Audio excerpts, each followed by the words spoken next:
Salut, c'est Counterface. J'espère que tu vas bien et aujourd'hui je vais faire une courte vidéo où je vais t'expliquer comment monter un maître cylindre sur ta moto. J'espère que ça peut en aider plus d'un qui est en galère, donc bon bah écoute, bonne vidéo mon gars.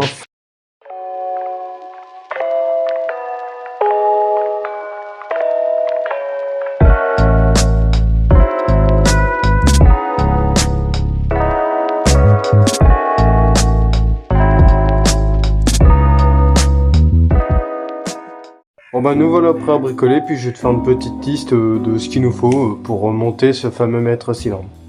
Alors il te faudra une petite clé de 8, du liquide de frein DOT 4, une petite durite, là pour ma part elle est beaucoup trop queuse, donc de préférence prenez une plus grande, et une petite caisse à outils qui peut vous faciliter la tâche assez vite. Sans oublier bien sûr le petit récipient qui va avec. Donc là on va commencer à vider le petit bocal, hein. Franchement faites pas gaffe au bazar derrière, c'est vraiment catastrophique. Donc là on va desserrer ce petit écrou là et puis prendre le petit récipient et vider le petit bocal. Allez c'est parti.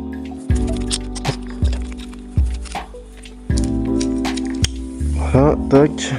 Donc là j'ai mis la petite vis dessus hein, pour pas la perdre et puis voilà, on va la vider. Hein. Alors, avant d'intervenir sur ce genre de liquide, moi je te conseille fortement de mettre des gants parce que c'est un produit corrosif. Donc le bocal a été vidé, maintenant on va retirer le petit flexible qui est juste là.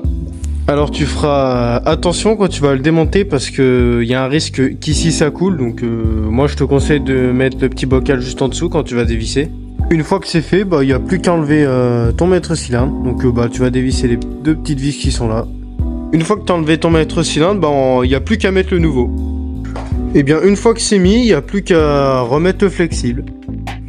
Alors faire très attention quand tu vas remettre le flexible, tu as deux petits joints ici. Donc tu en as un là et un là. Et il faut bien respecter l'ordre parce que si tu mets par malheur les deux ici, ici ça va fuir et là laisse tomber, tu es sûr que ça va pas freiner. Une fois que tu as bien serré ici, il n'y a plus qu'à dévisser le petit bocal ici là. Donc là juste après tu vas mettre ton liquide de frein et faut que tu le mettes jusqu'à ici. Non, là ici tu as une petite quantité à respecter, tu dois le mettre à peu près environ vers là, faut pas que ça dépasse plus. Une fois que ça c'est fait, maintenant place à la purge. Donc pour la purge, tu vas te mettre au niveau de ton étrier je veux dire. Et tu vas enlever tout simplement le petit capuchon. Tac. Souvent ils sont un peu durs à enlever, voilà. Et là tu vas mettre ta petite durite. Donc là voilà, tu as mis ta petite durite et avant de dévisser ta vis de purge, il va falloir pomper au niveau de ton frein.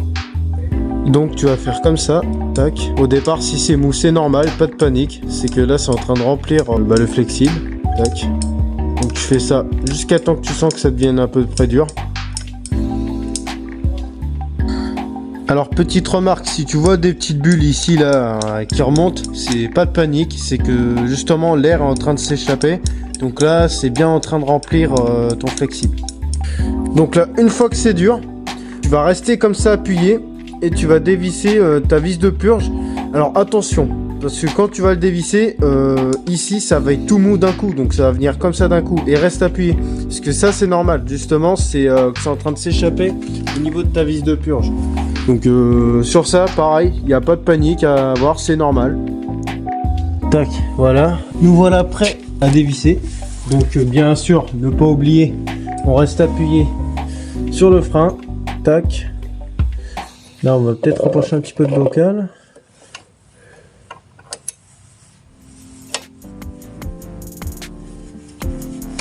Tac. Il était un peu forcé celui-là, tiens. On reste appuyé toujours. Là on voit que ça coule. Voilà. Une fois que ça a arrêté de couler, on va revisser. Voilà, pas visser trop fort hein, non plus. Et là pareil, du coup une fois que là c'est vissé, il n'y a plus qu'à repomper. Donc voilà, hop je pompe.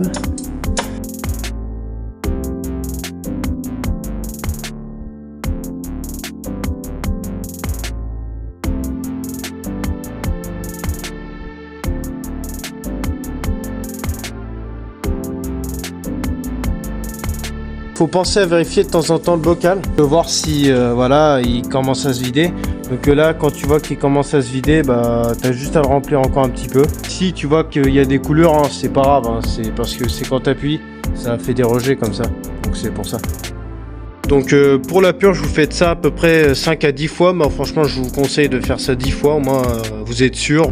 Et une fois fini, bah il manque plus qu'à mettre le petit capuchon et vous avez terminé.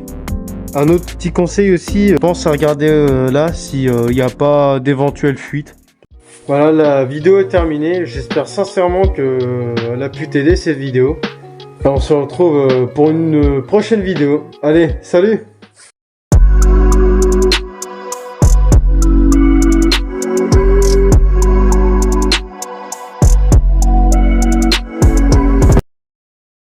Quand t'as pas de trépied et des trucs comme ça, bah t'as toujours des outils entre tes mains.